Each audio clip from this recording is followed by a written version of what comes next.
अभी तीसरे अध्याय के 5वें श्लोक में हम लोग ने पढ़ा कि मनुष्य किसी भी अवस्था में क्षण मात्र भी कर्म किए बिना नहीं रह सकता। तो अब ऐसी शंका मनुष्य अंदर उत्पन्न होती है हमारे कि मनुष्य इंद्रियों की क्रियाओं को हठपूर्वक रोक कर भी अपने को अक्रिय मान सकता है। इसका समाधान अपने मन की सब क्रियाओं को रोक लिया और मन को भी रोक लिया, तो हम सोचने लगे कि हम अक्रिय हो गए, हम सक्रिय नहीं हैं, है ना, हमने सबको रोक लिया। तो ऐसा हमारे मन में शंका हो सकती है 5वें श्लोक को पढ़ने के बाद। तब इस शंका का समाधान भगवान 6ठे श्लोक में बता रहे हैं कि क्या होता है। कर्मेन्द्रियाणि संयम्य य आस्ते मनसा स्मरन् इंद्रियार्थान विमूढ़ात्मा मिथ्याचारः स उच्यते। भगवान श्री कृष्ण अर्जुन को समझा रहे हैं कि जो कर्मेंद्रियों को, कर्मेंद्रिय मतलब भगवान, इसमें श्रीमद् भगवत गीता में कर्मेंद्रिय बोला गया है, लेकिन उसमें कर्मेंद्रिय और हमारी ज्ञानेंद्रिय 10 इंद्रियों को लिया गया है, खाली कर्मेंद्रिय को नहीं लिया गया। तो संपूर्ण इंद्रियों को जो हठपूर्वक रोक करके, हठपूर्वक हमने संपूर्ण इंद्रियों को रोक लिया। बाहर से हम कोई भी कर्म हमारा दिख नहीं रहा है कि हमने सारे कर्मों को रोक लिया, भूखे भी रह रहे हैं, सब कुछ कर लिया, लेकिन मन से इंद्रियों के विषयों का रात दिन चिंतन करते हुए बैठा रहता है, रात दिन उसी के विषय में सोच रहा है।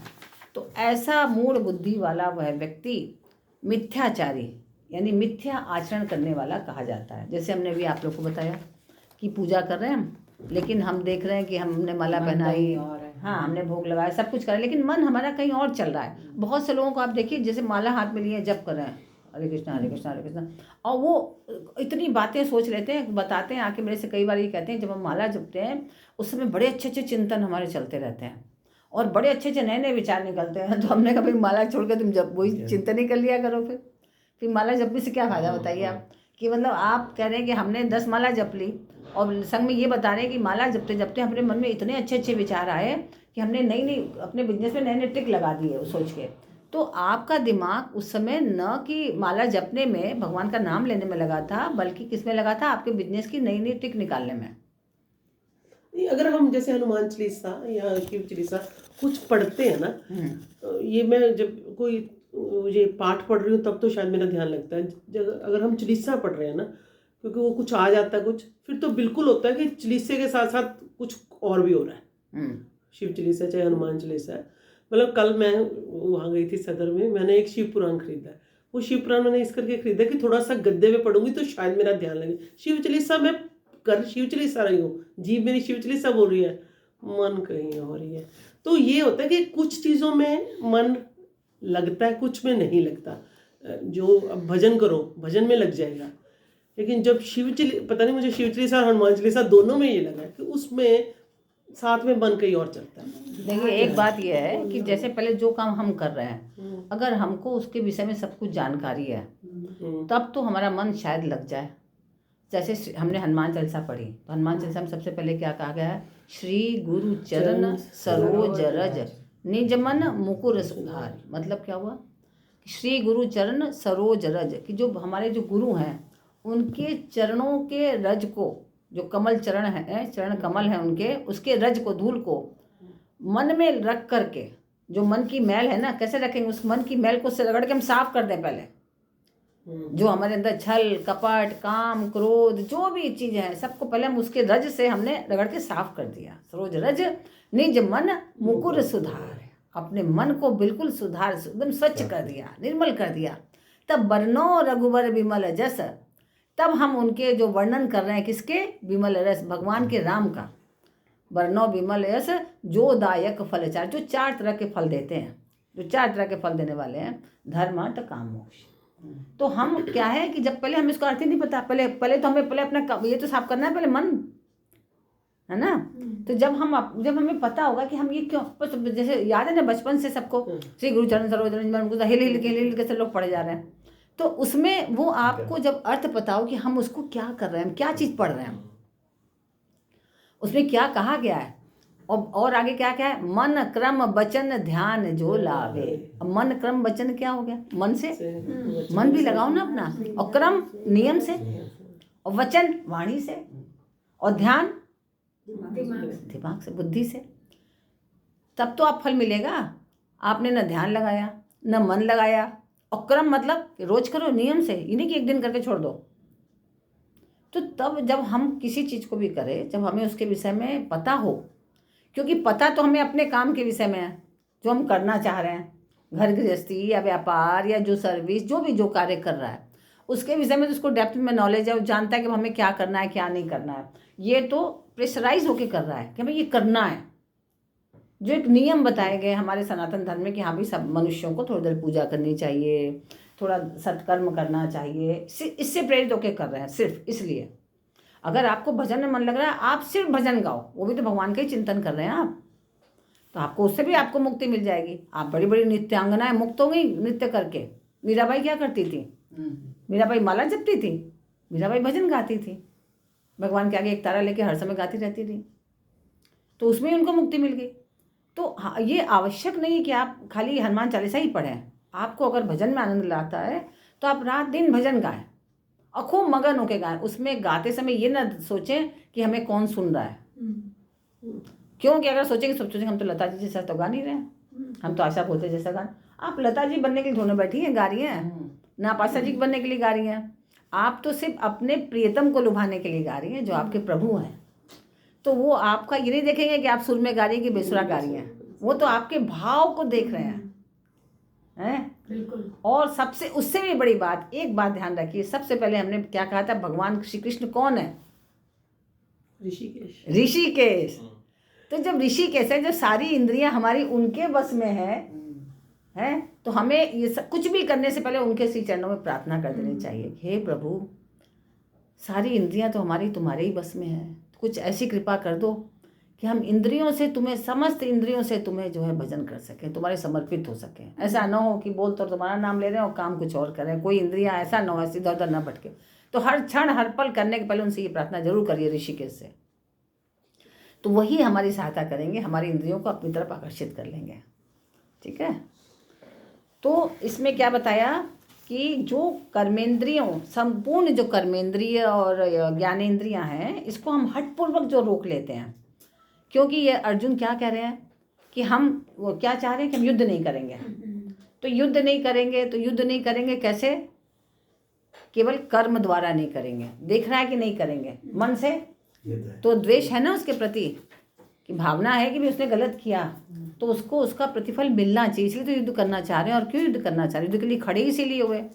तो अगर तो ऐसा व्यक्ति, क्या बताया भगवान ने, ऐसा व्यक्ति कौन है जो विषयों का, इंद्रियों के विषयों का चिंतन न करते हुए भी मन से, वो मूढ़ बुद्धि वाला मिथ्याचारी मनुष्य मन से काम वो करता रहता है। तो कौन हुआ? तुम फिर तो मूढ़ी व्यक्ति हो गए ना, क्योंकि तुमने सामने तो देखा कि हम कर ही नहीं रहे हैं। तो मूढ़ व्यक्ति वाला का मतलब क्या हुआ? जो सत और असत के विवेक से रहित है। दो तरह के सत्य है, एक सत्य है एक असत्य है। तो उसका जिसको विवेक ही नहीं है, जबकि पहले भगवान ने बताया क्षर क्या, अक्षर क्या है, शरीर क्या है, शरीरी क्या है, ये सब जानने के बाद भी अगर आप ऐसी बात करो तो ये मूढ़ी व्यक्ति तो होगा। तो सत असत का विवेक से बिल्कुल रहित हो गया। तो मनुष्य बाहर से तो इंद्रियों की क्रियाओं को हठपूर्वक रोक देता है, पर मन से उन्हीं इंद्रियों की विषयों का चिंतन करता रहता है ना, कि अरे इसका ऐसा हुआ, उसका ऐसा हुआ, ऐसे ही सोचता रहेगा, हर समय उसके विषय में चिंतन करता रहेगा। और ऐसी स्थिति को वो सोच रहा है कि ये तो क्रिया रहित है, मैं तो क्रिया रहित हूँ, ऐसा मान लेता है वो, इसलिए वह मिथ्याचारी कहलाता है। भगवान ने कहा ना कि मिथ्याचारः स उच्यते, इसलिए वो मिथ्याचारी है, झूठ बोल रहा है, मूढ़ व्यक्ति है, वो सच नहीं बोल रहा है। ऊपर से दिख रहा है कि कार्य नहीं कर रहा है, लेकिन वो कार्य कर रहा है। तो बाहर से क्रिया रहित दिखने पर भी, बाहर से तो हम क्रिया रहित दिख रहे हैं, लेकिन हमारे अंदर अहंकार, हमारे अंदर ममता, हमारे अंदर कामना, ये सब के कारण जो राग विषय पूर्वक जो चिंतन चल रहा है, वो क्या है? भोग रूप कर्म ही करा रहा है ना। हम उन कर्मों को भोग रहे हैं, मन से भोग रहे हैं, बाहर से नहीं दिख रहा है भोगते हुए, लेकिन हम मन से उन कर्मों का भोग कर रहे हैं। हम उसमें दुखी या सुखी हो रहे हैं। बहुत से लोगों को ऐसा होता है ना, जो डिप्रेशन में चले जाते हैं, वो मन से दुखी रहते हैं, ऐसे स्टोरी बनाते रहते हैं, मैं ऐसी जगह गया, उसने मेरे को ऐसे दुख दिया, जहाँ गए मेरे को सबने धिक्कार दिया, मेरे लिए निगेटिव बोला, अपने आप ही सोचते रहेंगे। जो डिप्रेशन में चले जाते हैं ना, कि मैं तो मेरे दुनिया के लिए मैं कुछ हूँ ही नहीं, अपने और चुप, आप देखेंगे दुनिया में एकदम चुप शांत बैठा हुआ व्यक्ति, लेकिन अंदर ही अंदर निगेटिव थिंकिंग उसकी बढ़ती जाती है।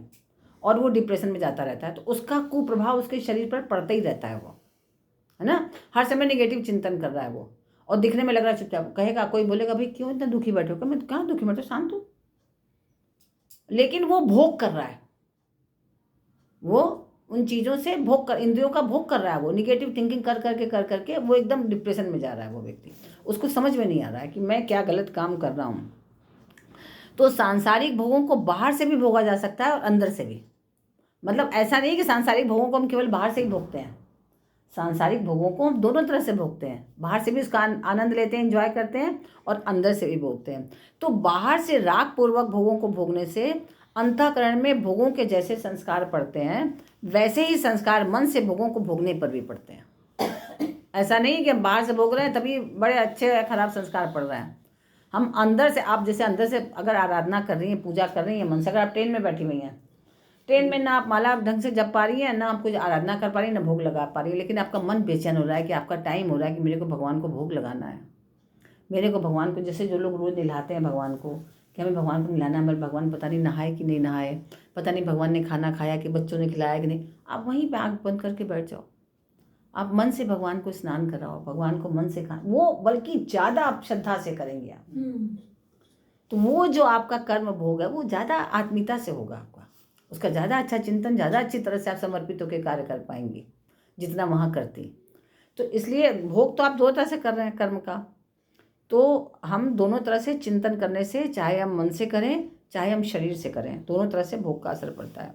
वास्तव में मन से भोगों का त्याग ही वास्तविक त्याग है। मन से जब तक नहीं त्यागा तो शरीर से त्यागने से कुछ नहीं होगा।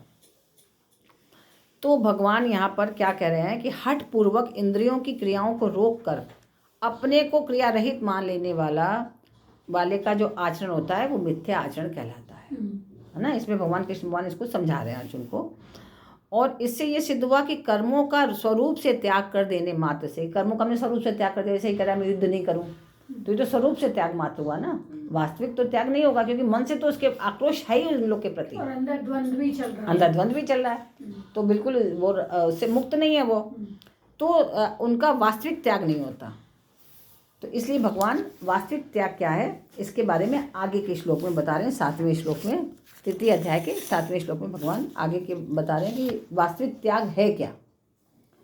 यस्त्विन्द्रियाणि मनसा नियम्यारभतेऽर्जुन कर्मेन्द्रियैः कर्मयोगमसक्तः स विशिष्यते।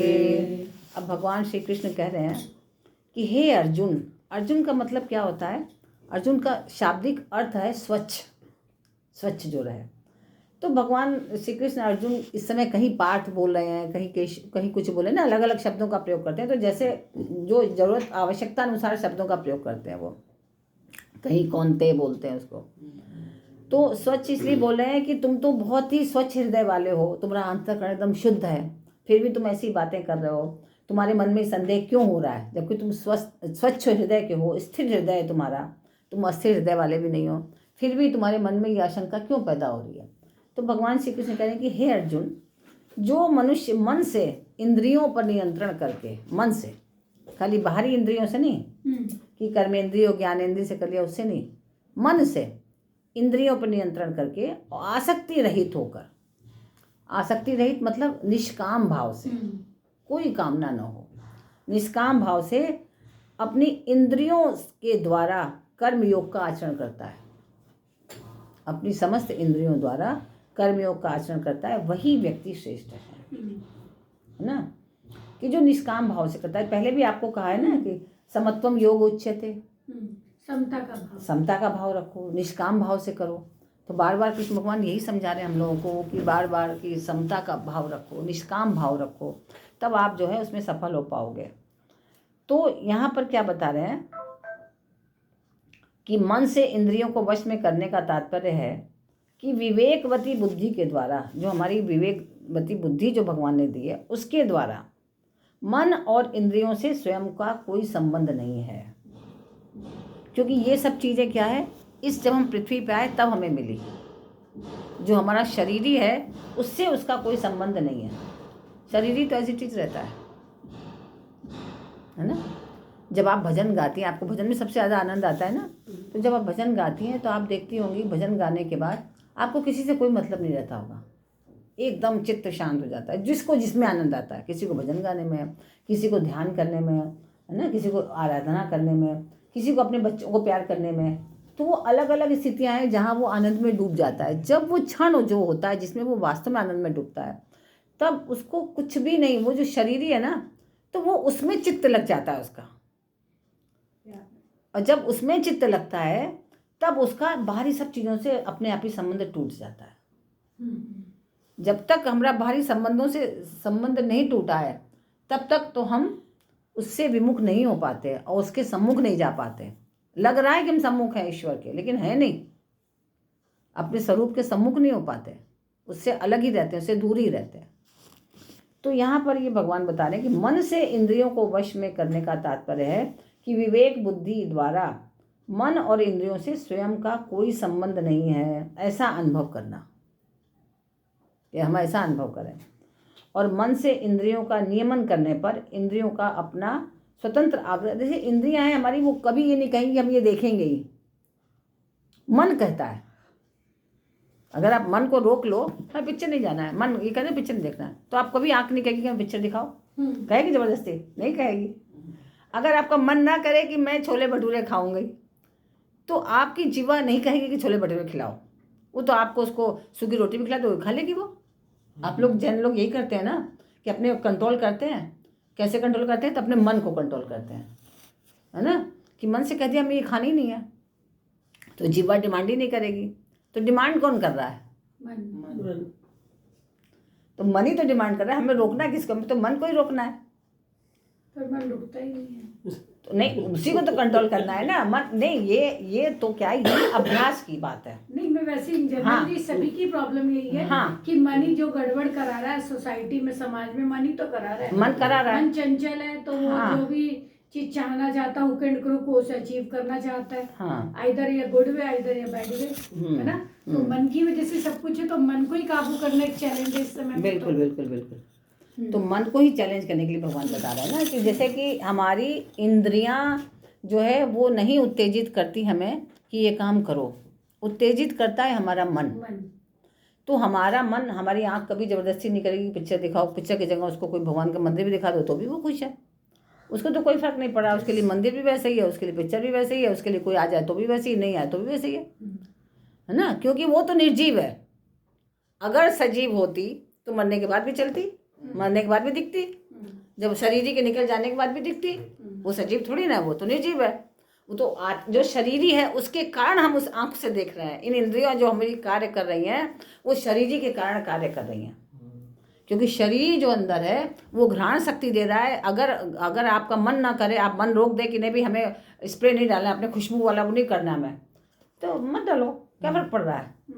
शरीर थोड़ी ना कर रहा है, नाक थोड़ी ना करी मैं खुशबू सूंघनी है, उसको कोई फर्क नहीं पड़ रहा है, कुछ भी आए, कोई भी खुशबू आए। तो ऐसी कान भी कह रहा है तुम भजन गाओ, गाना गाओ, कुछ मत गाओ, चुपचाप बैठे रहो, कोई कान नहीं कह रहा कि कुछ सुनाओ, श्रवणेंद्रिय भी कुछ नहीं कह रही है। तो हमें अपने मन को बस में करना है। और मन को ये सब कैसे करें आप बोल रही हैं, तो ऐसे कैसे करने के लिए हमें रात दिन हर समय, हर क्षण, हर सांस में उस ईश्वर का नाम लेने का प्रयास करना चाहिए।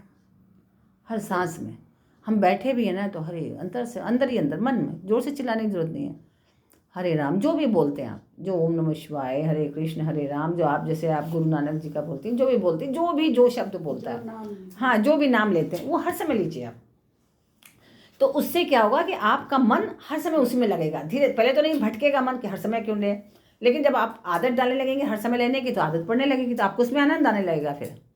फिर आपका मन उसमें मन जो है फिर बार बार हमें अलग चीज़ों पर जाने के लिए बाध्य नहीं करेगा। अभी क्या है कि हम मन से बाधित हो जाते हैं, और फिर कर्म के बंधन में बंध जाते हैं कि मन के कारण आप हमारे बहुत खराब लग रही हैं, आपने मेरे संग गलत व्यवहार किया, बहुत सारे ज़बरदस्ती, भले इन्होंने नहीं भी किया व्यवहार, लेकिन ज़बरदस्ती मन जो है ज़बरदस्ती सोच लेता है, विचार बना लेता है दूसरों के प्रति खराब या अच्छा, और उसके प्रति फिर वैसा ही सदव्यवहार या दुर्व्यवहार करने लगता है, और जिसके कारण फिर कर्म बंधन में बनता जाता है ना। तो ये चीज़ें क्या है, हमारे मन के कारण। तो हमें अपने मन को ही अच्छा करना पड़ेगा, जिससे कि हाँ बताइए। किरण जी, मैं जो जैसे आपकी संगति में आई हूँ, मेरी जो विनी है डॉगी बिच है, सी इज अराउंड 6 year old। मैं उसको रोज चैंटिंग मंत्र सुनाती हूँ जब वो सो के उठती है, और जो अर्थ आपसे सीखती है वो भी सुनाती हूँ। पहले बहुत चंचल थी, अब बहुत धीरता आ गई है उसमें बहुत। वो आजकल तुम कृष्णा है वासुदेवाय उसको सुनाते, फिर वासुदेव पुत्र में विन्नी, और उसका पूरा, और वो बिल्कुल चुपचाप लेट जाती है, बहुत शांत हो गई है, पूरा सुनती है, पूरे मंत्र सुनती है। राम राम की माला उसको भोजन भी देते तो राम राम की माला के साथ में रोटी तोड़ते और देते, तो उसके बिहेव में बहुत चेंज है, बहुत चेंज। देखिए कितना सौभाग्य है उसका कितना बड़ा सौभाग्य है। आप ये देखिए ना, उसका कितना बड़ा सौभाग्य है कि वो ऐसे घर में आई है कि जहाँ उसको राम नाम सुनने को मिल रहा है, भगवत भजन सुनने को मिल रहा है। आज तो मेरा बेटा कह रहा था आज आप कृष्णाय वासुदेवाय सुना रही हो, तो बिल्कुल लेट ही गई आपके पास, हटिया के कर देती है। फीमेल नहीं तो ये भी भैया बहुत बड़ा सौभाग्य है उसका भी, है ना। तो ये तो बहुत अच्छी बात है। नहीं, ये फर्क पड़ता है मतलब जो पेट है, एनिमल है, जैसे हमारे यहाँ शिकोपुर जो सिद्धांती क्षेत्र है ना, वहाँ पे गौशाला भी है। उस गौशाला में करीब 100-150 गायें हैं, और तो वो उनका ध्यान जो है ना गायों का वैसे ही रखते हैं, उसी विधि से। जैसे रात को खाना नहीं देते हैं उनको, दिन में पूरा उनका पौष्टिक खाना होता है, जो भी एक वो है। तो उनका वो दूध वगैरह जो है वो बहुत ही उत्तम क्वालिटी का है, और वहाँ सारे दिन मंत्रोच्चार तो चलता ही रहता है, कुछ ना कुछ हवन, ये मंत्रोच्चार बच्चे, तो उनका भी पालन पोषण बहुत अच्छे से होता है वहाँ पे। उस चीज का फर्क पड़ता है उन गायों में भी। जैसे एनवायरनमेंट में इंसान रहेगा, पशु रहेगा, कोई भी संगत का असर। यस, बहुत ज्यादा, संगत का असर। बहुत ज्यादा। तो इंद्रियां जो है वश में तभी होती हैं जब इनके साथ ममता, मेरापन का सर्वथा भाव हो जाए, तब इंद्रियां आपकी बस में होंगी। भगवान श्री कृष्ण यहाँ समझा रहे हैं ना कि इंद्रियां कब बस में होंगी, जब उनका मेरापन का सर्वथा भाव हो जाए, हर चीज़ में मेरापन, ये मेरा है, ये मेरा है, ये उसका है, ये तेरा है। जो तेरा मेरा तेरा मेरा तेरा मेरा चलता रहता है ना, इसके कारण जो है इंद्रियां हमारे बस में नहीं होती, इसके कारण मन हमारे बस में नहीं होता। अगर आप देखो ना कि अभी आप लोग थोड़ा सा जानती हैं इनके विषय में, ये जो हमारे संग रहता है ना, तो ये हमें कष्ट देता है। तो भगवान क्या करें, आसक्ति भी 2 तरह की होती है। एक आसक्ति होती है कर्मों से, कर्मों की आसक्ति, और एक होती है फल की आसक्ति, है ना। एक कर्म के प्रति आसक्ति होती है और फल के प्रति आसक्ति होती है। समस्त दोष आसक्ति में ही है, कर्म में भी नहीं आसक्ति और फल में भी नहीं है। अगर आप बिना आसक्ति के कर्म करो तो आप देखो बहुत अच्छे ढंग से कर्म करते जाएंगे आपको कोई फर्क, अगर उसमें कुछ सोचो मत, आप कुछ विचार मत करिए, तो इतना अच्छा कर्म होगा कि अगर आपके सामने ये कर्म है कि इतने बजे से इतने बजे तक आपको ये काम करना है, आप ये मत सोचो कि उसका फल क्या मिलेगा, आप करने लग जाओ, देखो बड़ा अच्छा उसका फल निकल के आएगा। और बहुत समर्पित होकर काम करो, तो फल में भी आसक्ति मत करो, तो फल भी देखिए आप बहुत अच्छा निकलेगा। लेकिन अगर आप कर्म करने के पहले आप सोचेंगे अच्छा इन्होंने मेरे को कर्म करा, इसका मेरे को क्या फ़ायदा, क्या मिलेगा, मैं क्यों करूँ। मेरे को हर समय ये लोग कम बोल देते हैं, मेरे को क्या फ़ायदा इसको करने से, मैं तो नहीं करूँगा। RSS में लाखों करोड़ों लोग जुड़े हुए हैं, यही नहीं विदेशों में भी, अमेरिका में भी सब जगह RSS से जुड़े हुए हैं।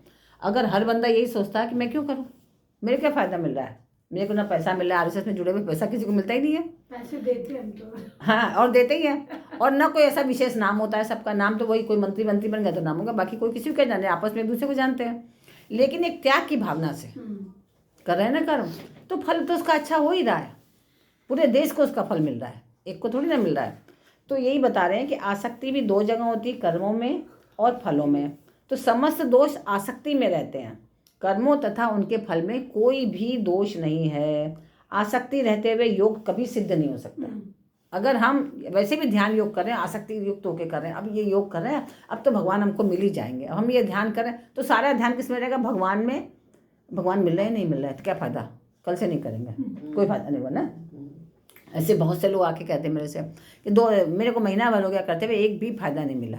तो भाई तुम जो महीना भर पूजा किया तुमने, तो ध्यान पूजा में रहने के बजाय आपका पूरा ध्यान फल में रहा कि मेरे को कब उसका फल मिलेगा, कब फल मिलेगा। तो फल कैसे क्या होगा, फिर आपने कर्म किया ही नहीं, सारा ध्यान तो आपका फल में चला गया। तो आसक्ति रहते हुए कभी भी योग सिद्ध नहीं हो सकता। आसक्ति का त्याग करने पर ही तो आपका योग सिद्ध होगा। जब आप अपने आसक्ति त्याग दी और पूर्ण रूपेण अपना कर्म किया तब आपका योग सिद्ध हो जाएगा। तो साधक को कर्मों का त्याग न करके उनमें आसक्ति का त्याग करना चाहिए। कर्म हम करें हमेशा, लेकिन आसक्ति रहित होकर करें। और आसक्ति रहित होकर सावधानी एवं तत्परता पूर्वक कर्तव्य कर्म का आचरण किए बिना कर्मों से संबंध विच्छेद नहीं हो सकता। तो कर्मों से संबंध विच्छेद तभी होगा जबकि हम उससे आसक्ति रहित होकर करेंगे, तब कर्मों से संबंध विच्छेद होगा, तब हम कर्म कर पाएंगे। तो कर्म योगी की वास्तविक महिमा जो है आसक्ति रहित होने में है। ठीक है, कर्मों से प्राप्त होने वाली किसी भी फल को न चाहना। जो भी फल मिलेगा उसको सोचो ही नहीं, चाहो ही नहीं कि ये क्या फल मिलेगा क्या नहीं फल मिलेगा। उससे सर्वथा असंग हो जाना, मतलब उससे हम आसक्ति रहित हो गए। असंग मतलब उससे हम जुड़े नहीं हैं। कर्म कर, हमें मिला है कर्म तो कर रहे हैं। क्योंकि ये जो हमारी कर्मेंद्रीय और ज्ञानेंद्रीय ये सब जो हैं, या ये जो शरीर है इस पृथ्वी पर ही आके मिला है हमें, और ये शरीर ही तो है नहीं। ये सब चीज़ें तो नाशवान है। तो जिससे मिला उसी को हम सब बांट दें बिना फल की इच्छा किए, तब हमें उसमें आनंद की प्राप्ति होगी। तो जब ज्ञान योगी और कर्म योगी दोनों ही फलेच्छा और आसक्ति का त्याग कर देते हैं, चाहे वो ज्ञान योगी हैं चाहे कर्म योगी, दो तरह के योगी भगवान ने पीछे बताए ना, कि कर्म योगी और एक ज्ञान योगी, दो तरह के बताए हैं। तो दोनों ही आसक्ति का त्याग करते हैं, तब ज्ञान योग की अपेक्षा कर्म योग अधिक सिद्ध हो जाता है। क्योंकि जब कर्म योग हम करते हैं और त्याग की भावना से करते हैं, आसक्ति रहित होकर करते हैं, तो क्या होता है, वो स्वतः वो योग बन जाता है।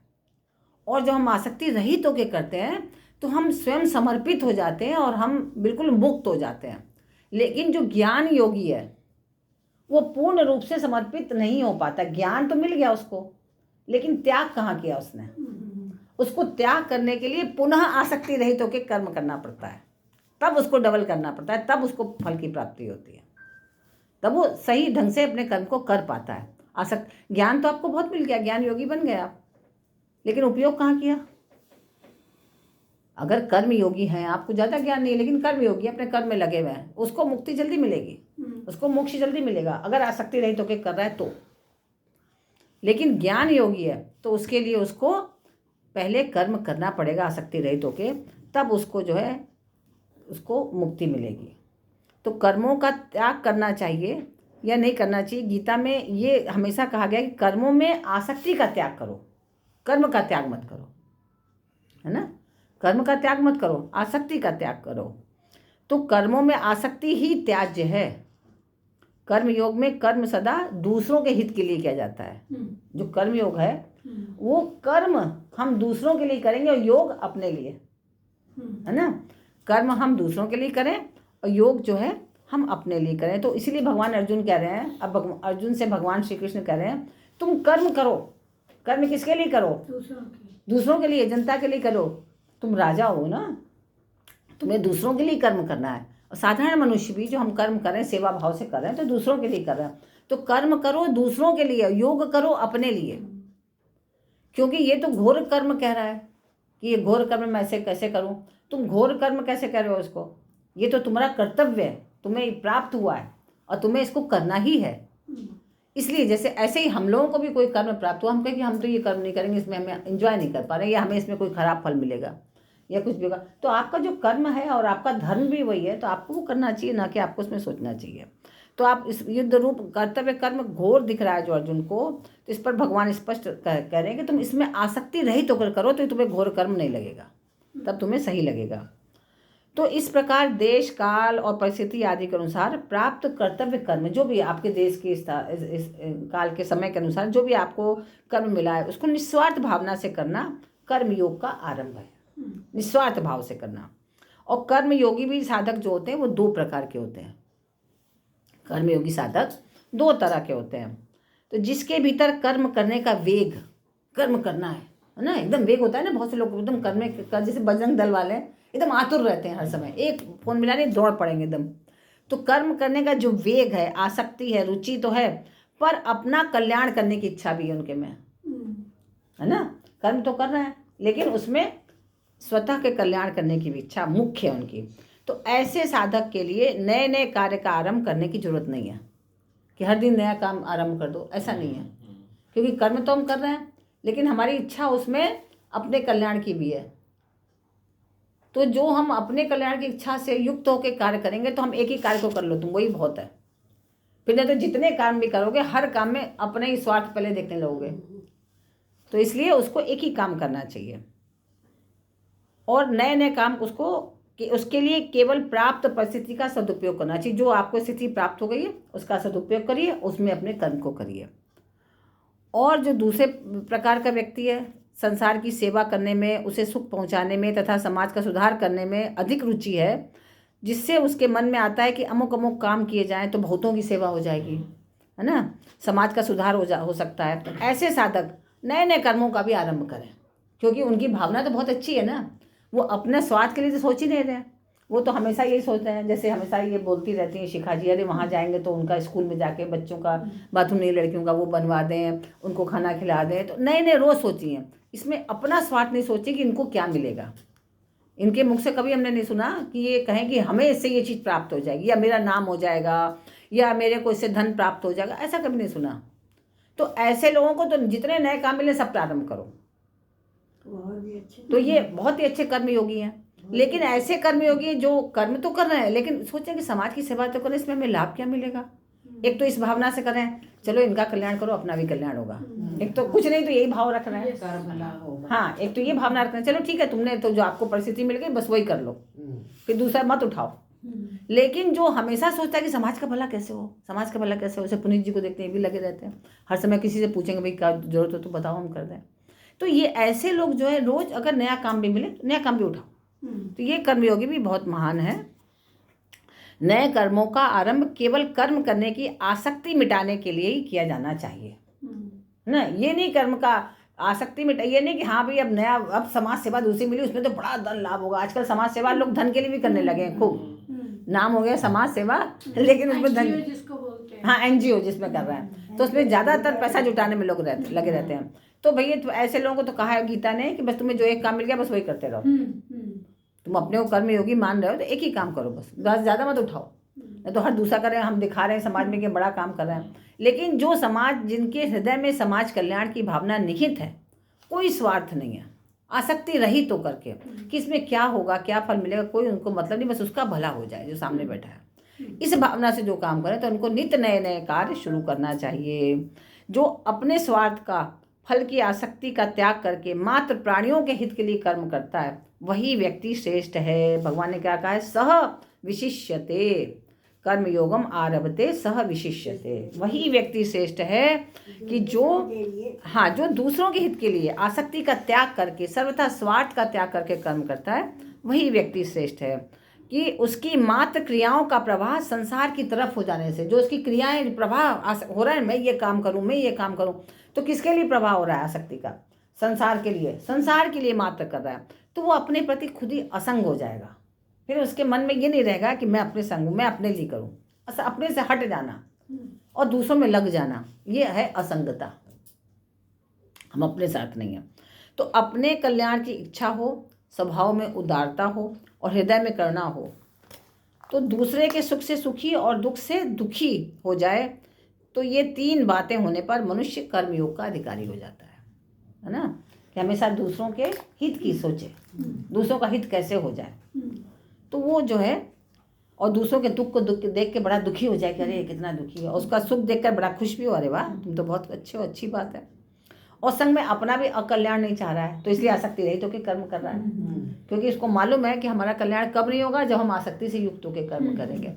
जब आसक्ति से रहित होकर कर्म करेंगे तो हमारा कल्याण होगा। तो कर्म योग का एक विभाग जो है कर्तव्य का है और एक विभाग योग का है ना। एक योग का हो गया, एक कर्म का होगा। प्राप्त वस्तु, सामर्थ्य और योग्यता का सदुपयोग करना और व्यक्तियों की सेवा करना, यह हमारा क्या है, कर्तव्य है। हाँ, जो भी प्राप्त मिला हमको, तो उसकी अपनी सामर्थ्य के अनुसार। ये जरूरी नहीं है कि अगर वहाँ उसको ज़रूरत है 1 लाख की तो हमारे पास 5 रुपये तो हम ना दें, उसमें उतनी जितनी हमारी शक्ति है उसके हिसाब से करो, जरूरी दिखावा नहीं करना है, जितने आपकी सामर्थ्य है उसके हिसाब से करिए। तो यही उसका सदुपयोग करना, अपने समय का अपनी सामर्थ्य के अनुसार कर्म करना, ये क्या है, हमारा कर्तव्य है। और कर्तव्य का संबंध किससे है? संसार के साथ। हम किसके संग कर्तव्य करेंगे अपना? इस संसार के साथ तो करेंगे ही। और योग का संबंध किससे है? उस परमात्मा से, है ना। तो हमें अपना कर्म और योग दोनों को इस तरह से समझना चाहिए। तो इस तरह से ये हमारा पूर्ण हुआ आज। ठीक है।